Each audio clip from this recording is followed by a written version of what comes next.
Playing cards, ताश world में लगभग हर घर में खेला जाता है। आमतौर पर ये सभी एक कलर के, एक रंग के, एक डिजाइन के होते हैं। कभी सोचा है सारे वर्ल्ड में एक तरह के ही प्लेइंग कार्ड्स कैसे हैं?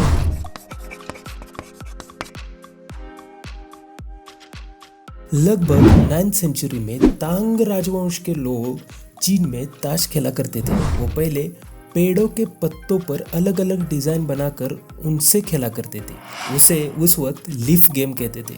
उसके बाद में पत्तों की जगह कागज ने ली। 9th सेंचुरी से 14th सेंचुरी तक ये खेल पूरे वर्ल्ड में पहुंचा। 16th सेंचुरी में दुनिया भर में एक पैक में 52 पत्ते थे और उसमें 4 सूट इंट्रोड्यूस हुए। इसकी शुरुआत फ्रांस से हुई। दुनिया भर में अलग अलग देशों में 24 से 52 कार्ड्स यूज किया करते थे। 52 पत्तों से बेस्ट गेम खेला जाने लगा, इसलिए इन पत्तों को राइट अमाउंट माना गया।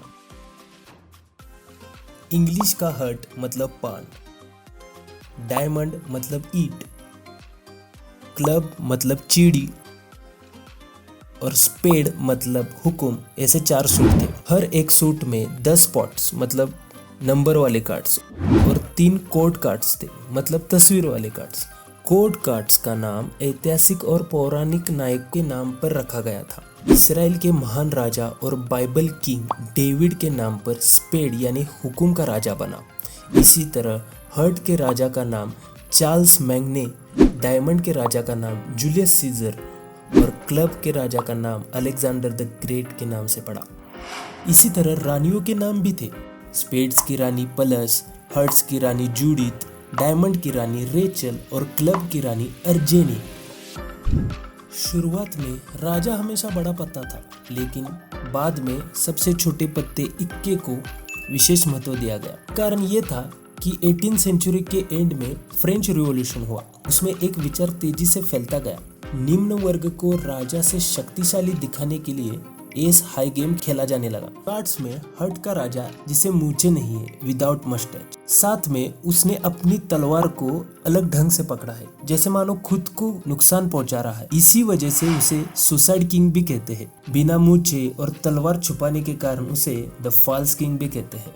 ताश के डायमंड का राजा, स्पेड का गुलाम, हर्ट का गुलाम, इन तीनों के आधे चेहरे ही दिखते हैं। इस वजह से उन्हें वन आइड भी कहा जाता है। स्पेड की रानी के हाथ में एक छड़ी होती है, इस वजह से उसे ब्लैक लेडी भी कहते हैं।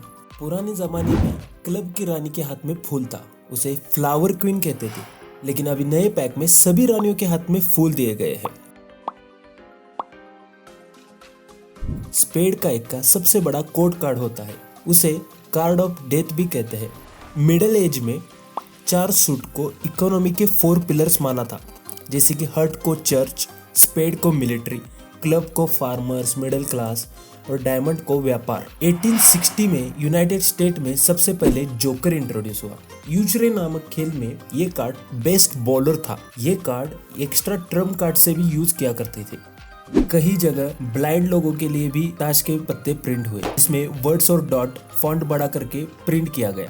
ताश में शफल के भी अनेक प्रकार हैं, जैसे कि रिफल शफलिंग को कैसीनो में यूज किया जाता है।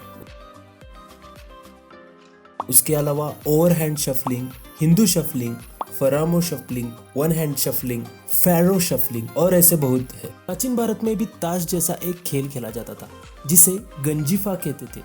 गंजीफा में पत्तों का आकार गोल था, जिसपे कई प्रकार के चित्र हुआ करते थे। इसमें लगभग 12 कार्ड्स थे। ये खेल बाद में नवग्रह गंजीफा बना, जिसमें 108 कार्ड्स थे।